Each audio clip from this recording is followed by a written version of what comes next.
Today, it's Extreme Composites with Photocomposer Ryszard Horowitz on Behind the Shot.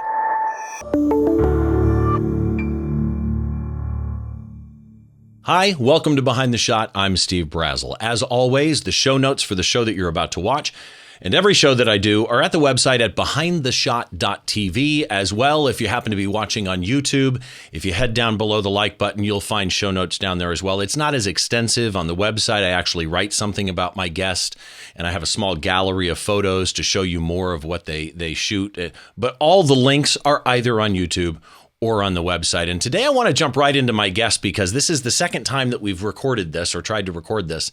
And I am so excited to talk to Ryszard Horowitz, an International Photography Hall of Fame inductee. Ryszard, how are you?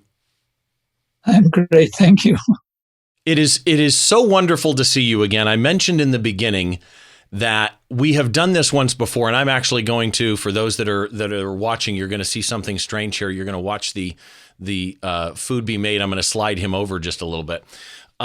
We did this once before. The internet being what it is, it didn't cooperate, and so we're doing it again. And I'm so excited to have you on because there's a lot that I want to talk about with you, and I want to start with the way I did the introduction. So I said it's Extreme Composites with Photocomposer, Ryszard Horowitz. Photocomposer is a term you call yourself, and I have to say I love the mental thought that invokes in my mind when I say Photocomposer. Explain where that came from. Well, it came to my mind by comparing my work to what a music composer does. That is collecting alien sounds into a seamless harmony. And I like to see my images do exactly the same thing.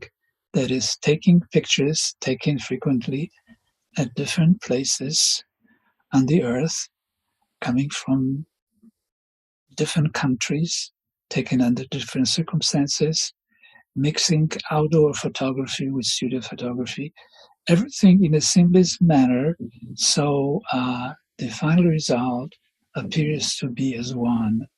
And in my mind, it retains its, what I like to call, photographic quality, as opposed to being a collage or a cutout. Right. In fact, your composites, I would argue, they look organic. They look as though they were shot as a single shot, the way that you compose them. And you do actually, I should mention, there is a book, Photocomposer, from 2009. I will have a link to that book in the show notes so that everybody knows. But again, you said something I want to take kind of a detour down. You said you take pictures, you like to take pictures like a composer, assembling these unique individual sounds and voices, as it were, from taken around the world, and assembling those into one composition. And just a really interesting approach to what you do. But the first thought that hits me is, especially since a lot of your work was done analog, some of it analog and in the darkroom, some of it shot analog, scanned, and done digitally, as with the shot that we're going to talk about today, some of it all digitally. It brings to mind lighting nightmares. Like if you're shooting shot A, we'll call it, in Krakow, Poland, and you're shooting shot B in Manhattan, and they're at different times of days under different circumstances, and you're doing this analog where you may not have control over the light, and yet when you assemble them, your light matches. Well, you are being extremely perceptive. I appreciate it. One of the biggest problems I find looking at many composites, it's that they do not match lighting, and they do not match perspective. And when I do my stuff, I bear it all in mind, and I try to, whatever degree I have control over it, match the lighting. If I am basing my composition on an outdoor, on a landscape, let's say, that has a directed or very direct, rather, light source, when later on I prepare my studio shots, I light them lightly, that is retaining the same not light source, but direction of the light. And as far as the coloration is concerned, this is something that we can, control in post-production. That's what that was. I literally was chomping at the bit to say, yes, direction's fine, but you have color of light changes. So then in what you do, correct me if I'm wrong here, this is my brain thinking out loud. Shooting the outside shots or sourcing those outside shots, probably it's best to have those before going in the studio where you do have control. Do you ever end up the opposite where you have a studio shot and you're outside trying to match that? Yes. But, but unless you deal with very kind of direct light source, very precise and like almost overwhelming light source in nature, it's something that that does not happen that frequently in my work, because being aware of it, I do not shoot in full sun. Okay. I do not shoot. I try to find a situation where light is a little bit more diffused. That is shooting very, very early in the morning or at dusk. It just so comes across in your work. I mean, it's the first thing that hit me as I went through your website, which, by the way, folks, as we're talking, Ryszard's website, his URL is coming up on the screen, or the link is in the blog post at behindtheshot.tv or below on YouTube. But as I lost hours going through your website, partially because of the music stuff. I'm going to get to that in a minute. But I lost hours going through both your analog and your digital portfolios because of just that. You've got such crazy composites and effects and things that you're doing, and yet the direction and color of light.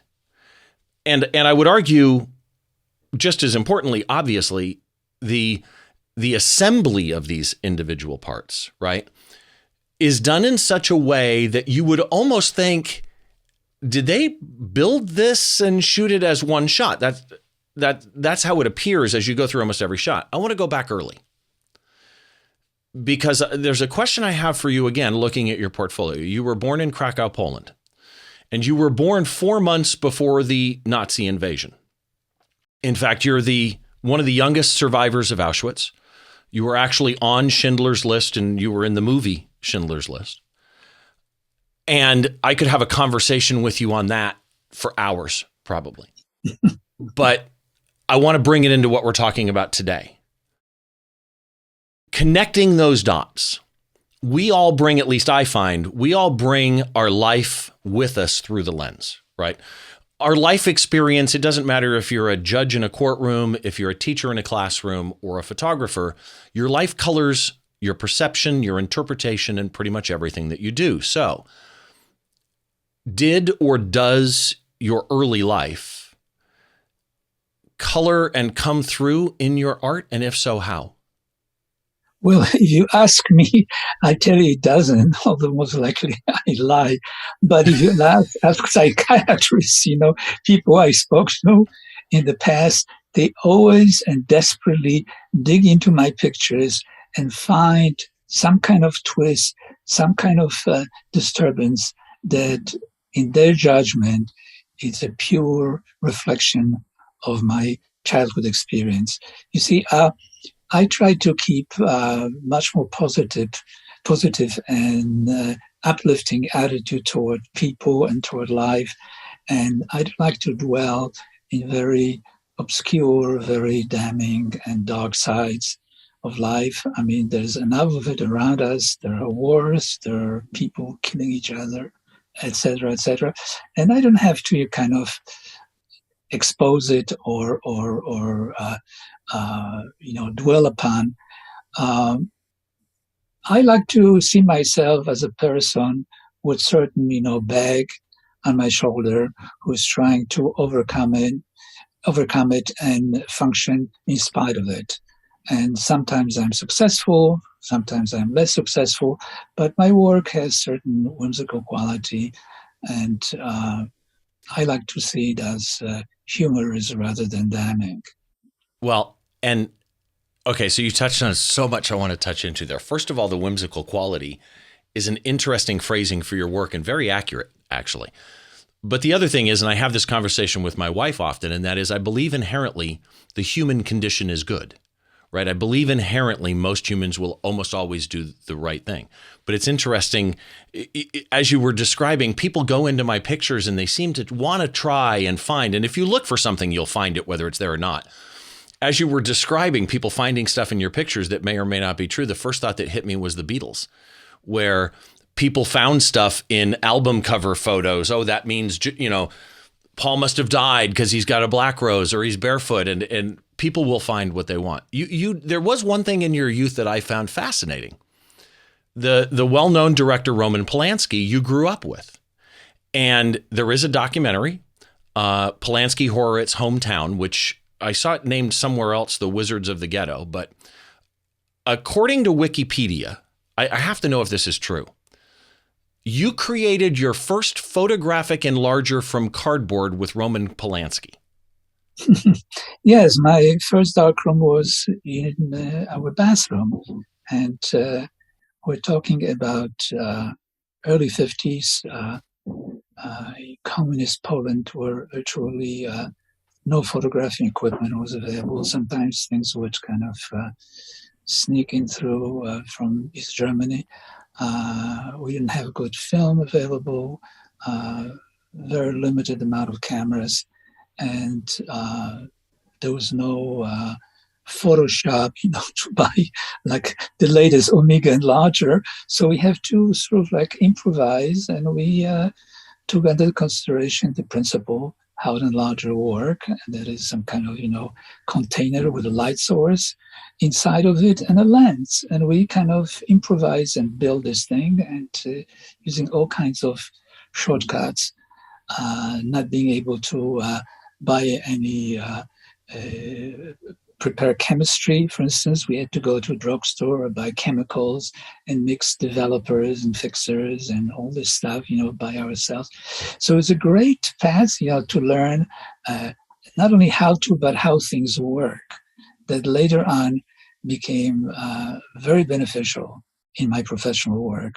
So I have absolutely no regret that I went through this hell and I had to, improvise so much, but it was a good training, believe me. Do you still keep in touch with Mr. Polański? Yes, I do, yes. Okay.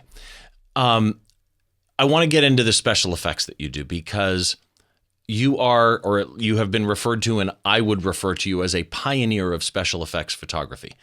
And our mutual friend, Lou, kind of summed it up in a quote that he sent when he sent an email introducing us. And I want to read what Lou wrote. His photographs are as beautiful as they are compelling and thoughtful, and his amazing special effects date back before digital and Photoshop. Again, you do what I call extreme composites, or extreme analog composites, like the image we're going to talk about today. Where did that come from in you?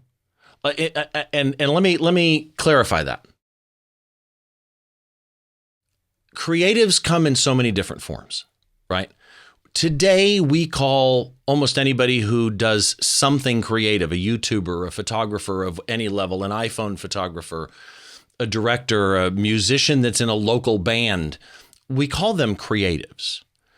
But then you have that level of creativity and creative that I think is above the norm. I don't think it can be taught. I think it's a natural talent that can be nurtured and practiced and exercised. And I'd argue you're in that category, where you've got this amazing natural vision that, like, in today's world, people would call me in the creative space, but almost every other photographer on the planet is more creative than I am. But I'm a creative, right? You, on the other hand, are the dictionary definition of a creative. Do you see that vision as being inherent in your makeup, or where did it come from? Most likely, I was born with certain fantasy-like approach to not just photography, but maybe life in general. And I simply, almost from the beginning, was not fascinated in taking photographs, but making photographs. I like to sort of put things together I'm a great admirer of photographers who think the opposite. I have great friends who are phenomenal war photographers or photojournalists or whatever. I simply chose myself this approach. And also, you should remember that I was trained as a painter, and my inspiration came mostly from high art, from painting. And I learned everything I wanted to learn about photography, analyzing work of the masters. And I'm so totally self-taught. I never studied photography as such, but I did study drawing and painting. And your degree was in drawing and painting, correct? Yes, and it all became extremely useful later on in my professional life. So yeah, go ahead. You have, looking through your website, you have a list of awards and exhibitions in your bio that is unending. You are so accomplished, former Canon Explorer of Light. You're now what's called a Canon Legends member. You were named All-American Photographer of the Year. I mentioned International Photography Hall of Fame inductee. And with all that you do with your really more, I'm going to call it extreme, although it's just super creative composite, both analog and digital. I'm browsing through your website and I come across your jazz image collection. Now, I am a music photographer. It is almost all I photograph is concerts, live music. You have photos, and I'm a jazz fan from way back. I spent 3 years in Detroit and was friends with some amazing jazz musicians and used to go to clubs where, George Benson or Earl Klug would be playing. You have photographs of Dave Brubeck, Aretha, Duke Ellington, Thelonious Monk, Count Basie, Louis Armstrong. I have a link actually to all that jazz. It's in the show notes. Looking at those two categories for you is a disconnect for me, because I see your brain working in this composite world, and then I go browsing through these amazing black and white photographs. Where to you is the overlap when you're looking through a lens? Well, all that I do is inevitably part of me. I mean, ever since I was a little kid, I was absolutely in love with jazz. Jazz was forbidden music under communism. So we're listening to American radio station called Jazz Hour that was emceed by a great guy named Willis Conover. He knew that he was sending his programs to countries populated by people who didn't speak any English. So his pronunciation was very slow, very silky. And later, when I was in New York already, I was very fortunate to meet with him and tell him this in person. But we listened to music, and I grew up with people who later on became great jazz musicians in Poland. And when I arrived in New York and I went to Pratt Institute in Brooklyn, I used to spend all my money getting on a train, on the subway, GG train, to Manhattan and visit some of the greatest jazz clubs that existed at the time.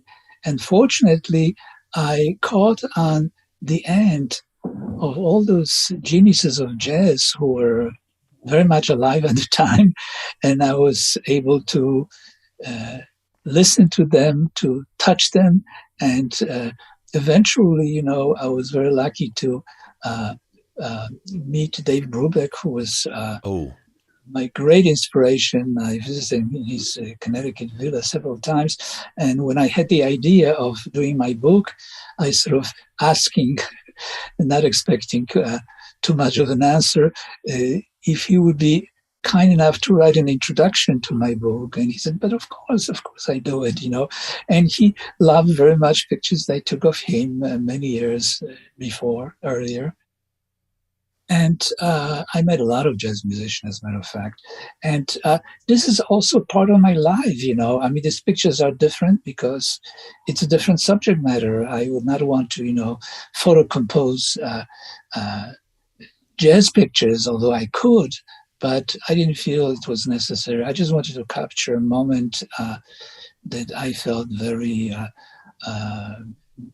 much part of it. And even, you know, not only Brubeck, but also a very famous jazz critic, not Hentoff, who's not with us anymore.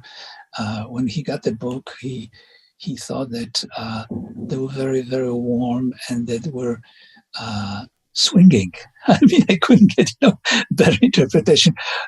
Also, Quincy Jones got my book and he loved it, and he said that only a crazy European, you know, could feature and project jazz the way, you know, the way you did, with all this, you know, love and passion. So yes, I mean, they're part of me, and I'm happy to still have those photographs that I discovered by, you know, by accident. I was moving from one studio to another, and I found this cardboard box full of negatives that I totally forgot about.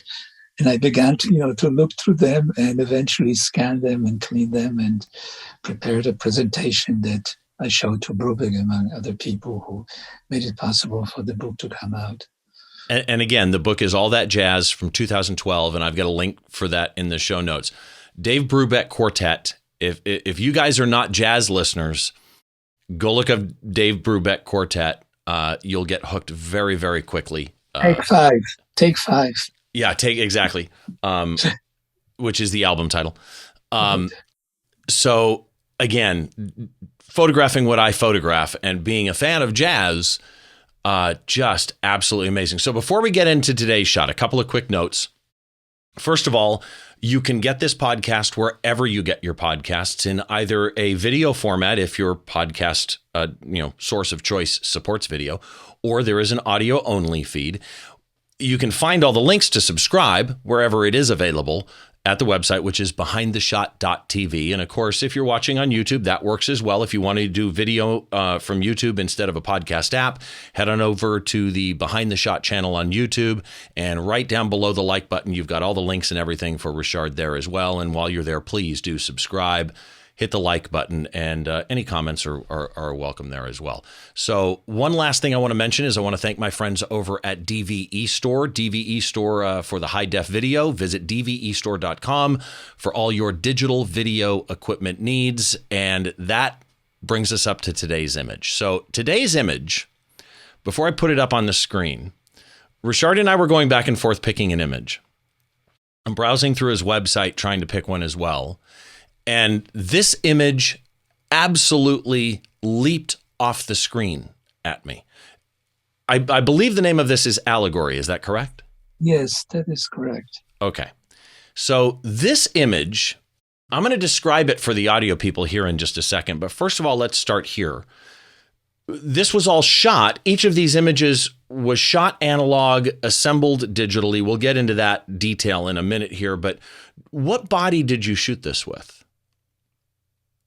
Well, I shot, most of the stuff I shot with the Canon, analog Canon, the background. The keyboard I shot with a larger camera because I needed the look of it. And so it's a mixture of different cameras. Something, that I very frequently, take advantage of. I was never really, to be honest with you, married to a single camera or into single optics. In the past, when I was composing things in camera or in the darkroom, it was necessary to shoot all the individual elements in the proper size relationship to each other, the way they were going to be composed afterwards. So subsequently, rather than enlarging pieces of film, I would shoot them with larger, smaller piece of film, depending on my needs. So right now, it's not necessary. Right now, you can shoot with a single body and use very limited amount of optics because, I mean, everything you can accomplish afterwards in post-production. But to think that you shot all of this analog, for those of you that are on the audio feed, again, you can get the show in audio only format if you're like on, Spotify or Amazon Music or something like that. If you're in Apple Podcasts, there's an audio only or a video feed. But for those of you listening on audio, which a lot of people do while they drive, please don't watch the video while you're driving. That would probably be a smart move. Let me try and explain this to you. And I don't know. Like I say, it's hard every show that I do. I don't know how well I can describe this shot because I don't think any verbal description will do this shot justice, but I'm going to try. This is an extremely complex composite. It's surrealistic. Think in your head, think Dali. It's that kind of, disparate pieces put together in a way that they all work. And there is a behind the scenes video of how this was made. I will have a link to that in the show notes as well. And you should go watch that. I think it's 10 minutes or something like that video so that you get an idea of, how this was actually photographed. Because it's some of the stuff that Ryszard does. I mean, just trying to get the water tank into the building took 5 minutes of the video. And it was hilarious when they pulled out saws. Anyway, long story. So here's the deal. This was shot analog, and I'm going to start at the top of the image, and I'm going to kind of jump around on purpose. Top of the image, you've got beautiful sky, beautiful clouds. Ryszard mentioned earlier people miss perspective a lot. The perspective here is dead on. The angle of the clouds, the color variant of the clouds from closer to you versus farther away, the sharpness of the clouds from closer to you to farther away. At the bottom, there is a beach scene with rocks and white water rolling up on the beach. Now, if I stopped there, you would think this was an outdoor beach scene with sky and with water, and there's a horizon somewhere in the middle, but that's where you would be wrong, because in the middle of this image is an all caps large, like it's not just, I'm not going to say it's a large warped distorted set of piano keys. When you say the word large here, it's all caps. It is a giant set of warped and distorted and ballooning piano keys. The keys are bursting out of the water. There's bubbles coming off of them as they burst out of the water. They're breaking through the water and splitting apart. And in the gap where the keys split apart is I think it's a cello, but it could be a violin. Violin. It's a violin. Okay, violin, the head of a violin coming through the keys and the violin going back. And here's where it's interesting is there's something on the violin. On the violin are two dancers, a male holding up a female. The female is holding two ropes. And it's almost as though she is the mast or the front piece of a ship, and she's holding two ropes, which are in turn holding sheet music, and the sheet music is a sail. She's like a masthead. And across the sides of the keys, there's fog in all of this that kind of brings that horizon that's on the left and right of the keys into the picture naturally. This is so beautiful. It is so complex. And again, this is shot analog, scanned and assembled digitally. Did I miss anything? No, I mean, I could drop in a few more detail about where the pictures came from, et cetera, but we can skip it over or leave it for later, however you want to do it. I actually have a shot of the individual images I'll bring up here in just a minute. First of all, here's what I want to know. If you were to describe the technique that you used here, right? Shot in analog, edited digitally. You managed to sync up the light color and the light angle. You managed to unify the colors of everything together. Explain to me the overview of making this shot. Well, first I had to come up with a concept, with an idea, and I made some sketches. And then later on, no, this is not my sketch. This, as a matter of fact, is a sketch that I got from people from Kodak. This picture, by the way, I did an assignment for Kodak, Eastman Kodak. So this, because there are parts, so for those of you on audio, I just pulled up a black and white, almost wireframe look, and there are pieces in this that appear to be from that shot. Yeah. I mean, things such as the keyboard and the people, yes, but the sketch is much more complex and a little bit, convoluted, if you will. But we had to have something to start with. We had to agree on basically what elements we're going to, use and utilize in the composition, as I said, called Allegory. Again, we're trying to create an image that would use music or musical elements to sort of back up the idea that I had expressed before, and that is what photocomposition meant to me. And I should also mention that at the time I was dealing with a wonderful man who was a pioneer of digital imaging and special effects. His name is Bob Greenberg. He had still has a huge company in Manhattan creating special effects. Now it's all digital. Before it was all analog. And he became familiar with my work, and he felt that I was the right person, to really direct and shoot this kind of composition. And he introduced me to Kodak, and that's how the whole thing started.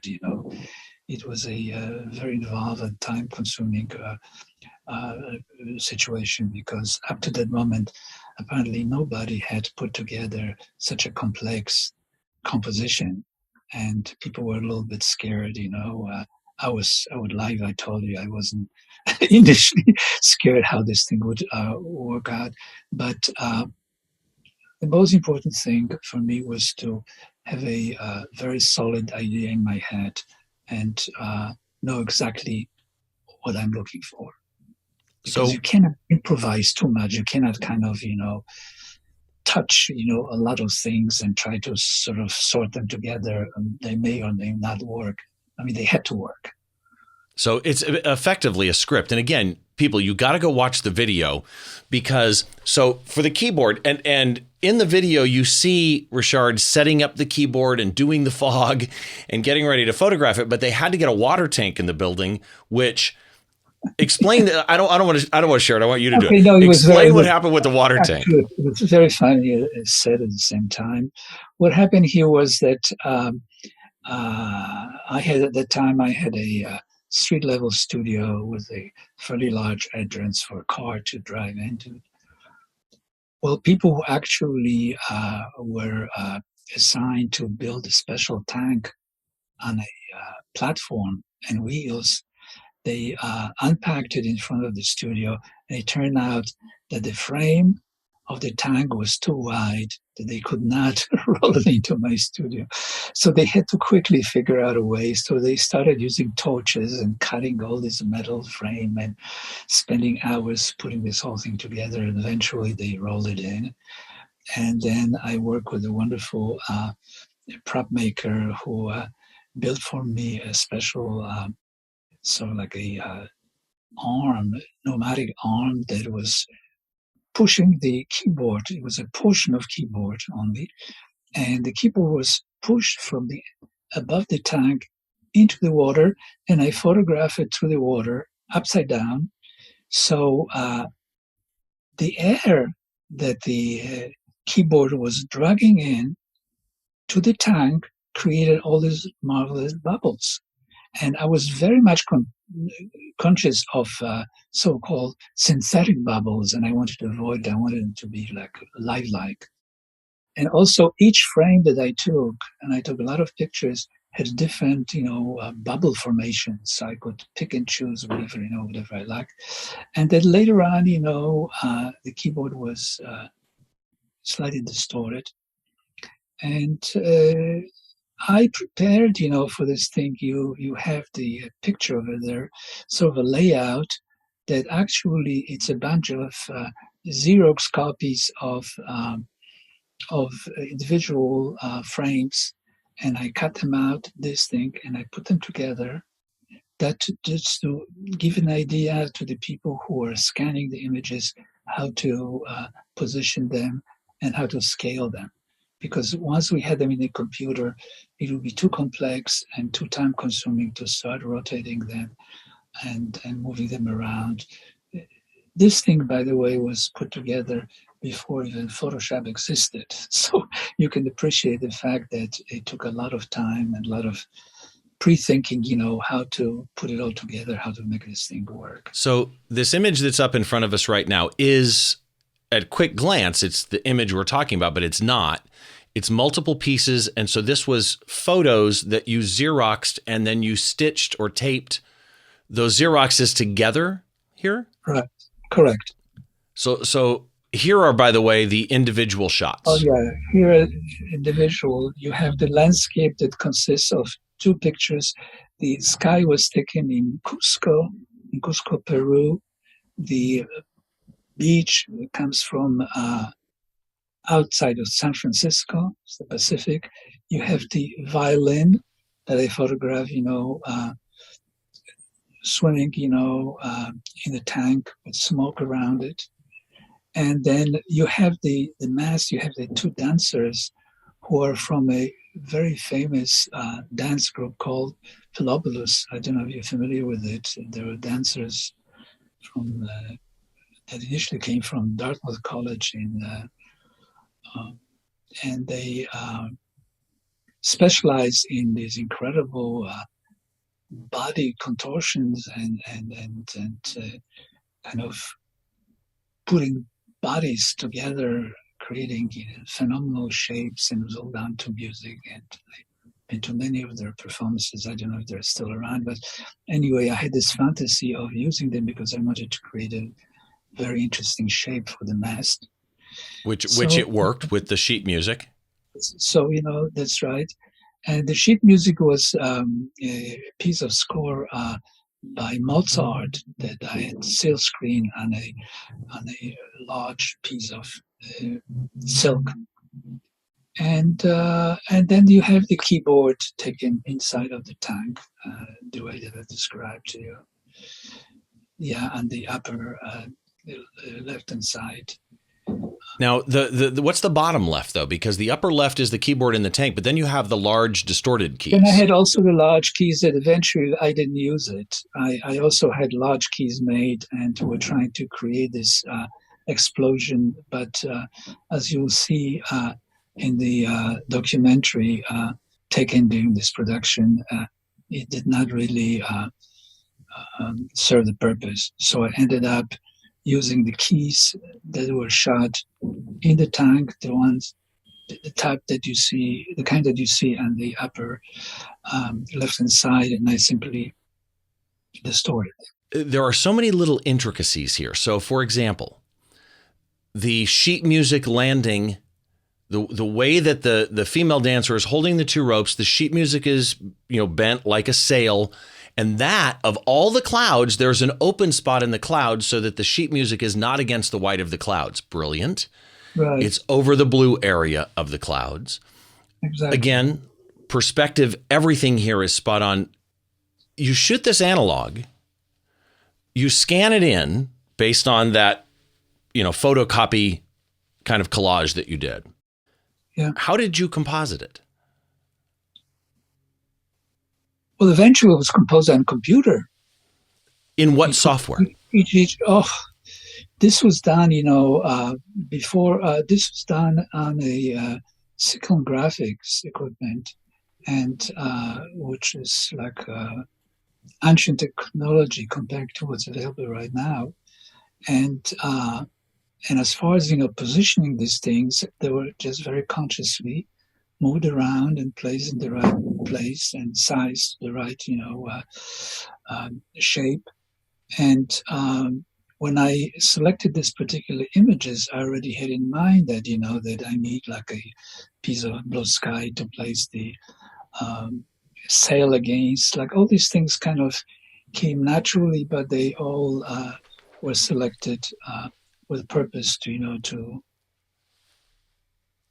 fill in certain part of the overall composition. So, but doing this on a silicon graphics machine, yeah, you didn't have masks, right? I mean, now we have masks. Even no, like my first version of Photoshop was version 2.5, and you didn't have layers even. So how did you? There were always masks. You had to make them. You see, and I was really very, very experienced when it came to making masks, because when I was doing my initial composites in darkroom, I used lithofilm, high contrast film, creating masks that work exactly the same on the same principle as they work in Photoshop. That's why, when I was introduced to the Photoshop, everything came to me very naturally. I knew why these things are there. I mean, the method itself, the sort of like a physical aspect of this whole thing was different, but the principle, how to mask something off, or how to make something semi-transparent, or how to put one form from another, was a piece of cake for me, because I've done it so many times before in the darkroom. Right. So now that digital exists, do you ever still, analog has made a resurgence. There's people out there that live and breathe right now shooting film. Do you still shoot film or only digital? Well, I don't, but I'm very happy that people do. I was absolutely appalled when most schools, began to drop their darkrooms. I'll never forget when I got a call from a friend of mine who used to run the FIT, Fashion Institute of Technology, and he said, listen, Ryszard, we're closing up our darkroom. Do you need any more equipment? So I ran over there and took whatever I felt that was good for me to have at the time. And I said, my God, why do you drop this thing?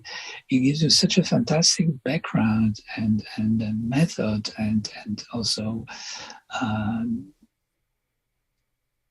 don't know how to really describe it in the words. You sort of like have it in you. You feel a foundation. Was foundation, yes.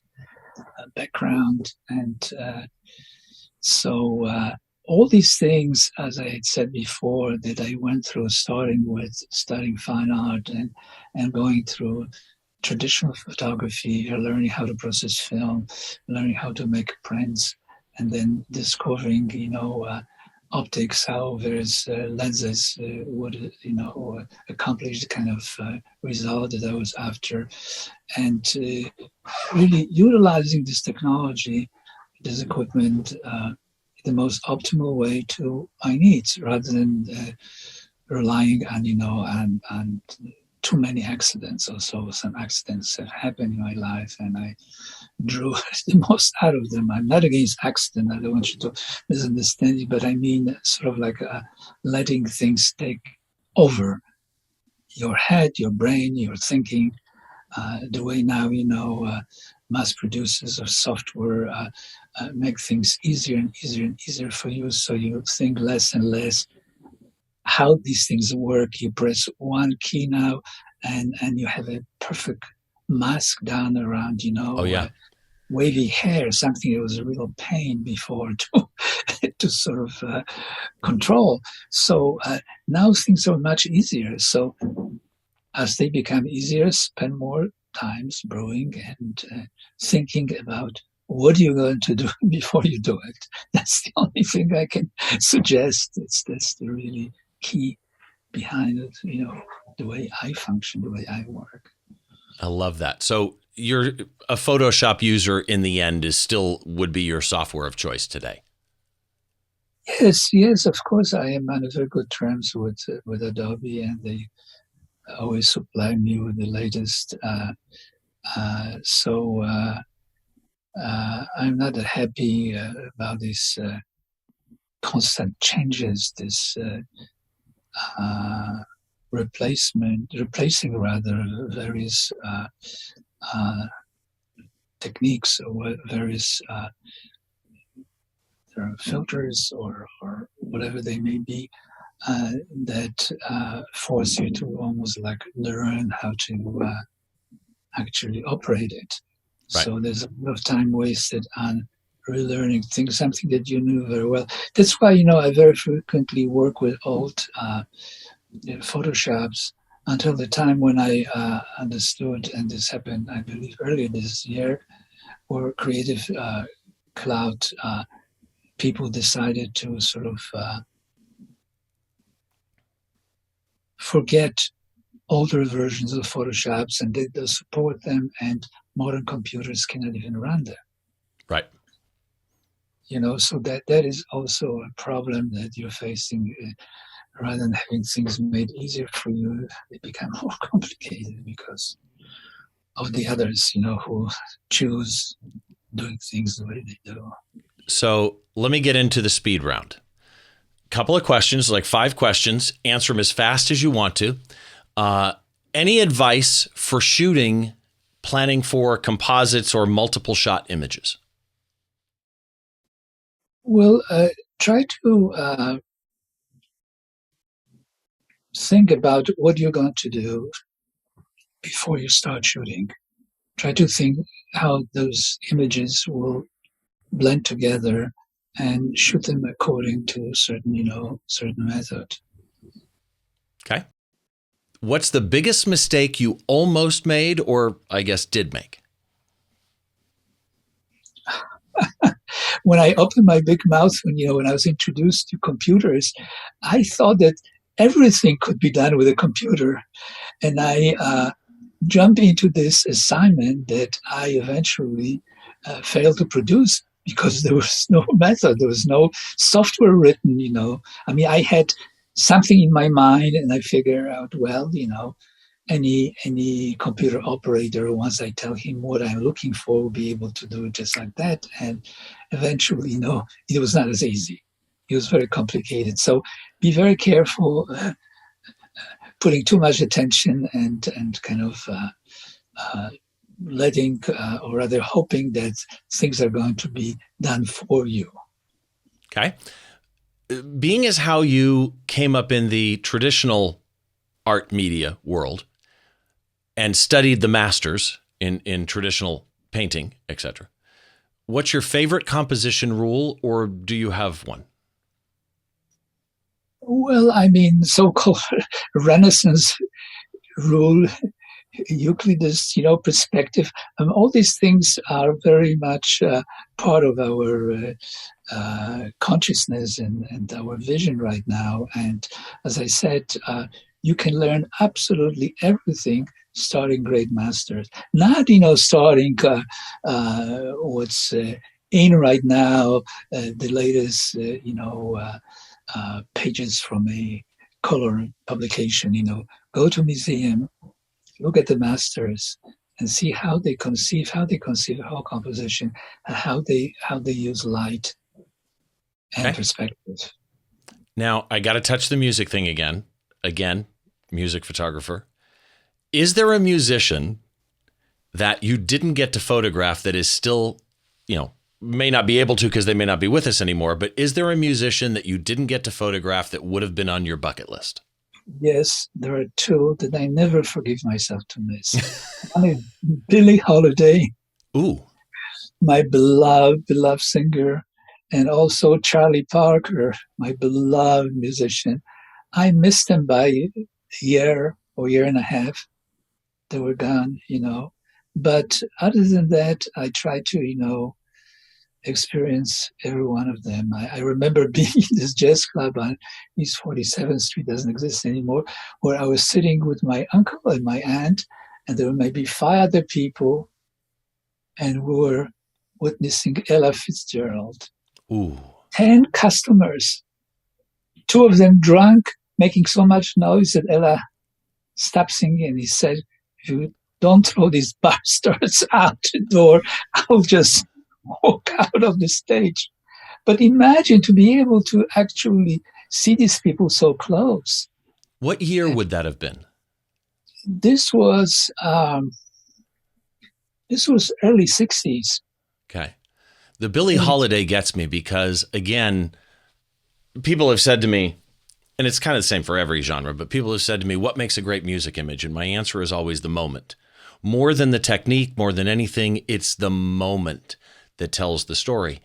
And I've seen video and photos of Billie Holiday, and I can only imagine how many moments there would have been to capture of that performance. Would have been absolutely amazing. So, last question. Is there a photographer that people may or may not know about but that more people should follow, in your opinion? Well, I mean, a number of idols, like recently, Hero died, who was my beloved photographer. I love Irving Penn. I was lucky to assist Avedon on many sessions, and I learned a great deal just observing him. Not that my work is anyway like his, but he was such a genius in directing people and knowing exactly what he was after. He was a master of a moment. You're talking about a moment as capturing a moment. Irving Penn. I mean, number of people. So I will make sure that I put links to the three that Ryszard has just mentioned in the show notes here on YouTube or in the blog post over at behindtheshot.tv. If I can't find them, I'll reach out to Ryszard to get spelling and everything so that we can find as much as we can about them. And if you want to, and again, I should actually add, if you want to find out any of Ryszard's links that we're about to go through, they're over at the website. It's behindtheshot.tv. And find this particular episode. There's a little blurb that I wrote about Ryszard. There's all of his links. There's a small gallery of his work, but trust me, head over to his website, which is ryszardhorowitz.com. We'll spell it for you here in a second for those of you on the audio link. But when you go to his website, set some time aside. I sat here with my wife and lost an hour like that, browsing through your gallery. Lost my life. You lost an hour. Oh, no. I didn't get to finish. And then did that a couple more times. Like I spent an hour going through the music stuff. Went back later, spent an hour going through the analog stuff. You will lose track of time going through Ryszard's galleries. It is so worth it. Your website again, ryszardhorowitz.com. Spell your first name so that people know. R like Robert, Y like York, S like Sam, Z like Zebra, A like Adam, I like Robert, D like David, Horowitz, HOROWITZ.com. Perfect. Easy. Ryszard Horowitz Studio on Facebook, Ryszard Horowitz _studio on Instagram. And I don't even know, I'm trying to stress it. I don't know how to put in you, the viewer or listener's mind, how badly I want you to go look at his website. His work is stunning. Absolutely stunning. Ryszard, it is so wonderful to be able to talk to you. I thank you for your time, my friend. Listen, I thank you. It was a pleasure. And thank you for all the good words about me and my work. I appreciate it. I'm not making them up. They are all true. Everybody, go check out ryszardhorowitz.com. I'm going to spell it for you again. It's RYSZARD Horowitz, HOROWITZ, ryszardhorowitz.com.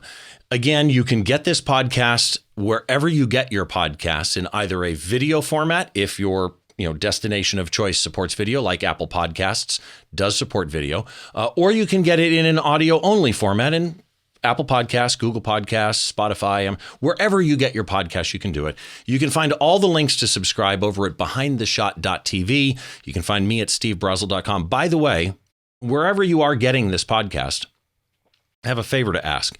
If you would head over and leave a review, and one thing has come out recently I wanted to let you know about, And that is, people are in Apple Podcasts intending to leave a review for the podcast, and instead actually are leaving an app review. So please, if you would, make sure that you go leave a review for the video version in Apple Podcasts, the audio version in Apple Podcasts. It would be 2 separate reviews, star rating if you like it. If you don't like it, go find a different podcast and rate that one. If you're on YouTube, head on down below the image. You'll find a subscribe button, a like button, and you can leave any comments that you want down there as well. And I've got a bunch of the show notes there too. And that's pretty much it. You can reach out to me anywhere you want. By the way, if you want to hit me up on, Instagram or Twitter, it's at Steve Brazill or at Behind the Shot TV. I thank all of you as always for the support, for watching. Make sure you join us next time as we try and get inside the mind of a great photographer by taking a closer look behind one of their shots. We'll see you then.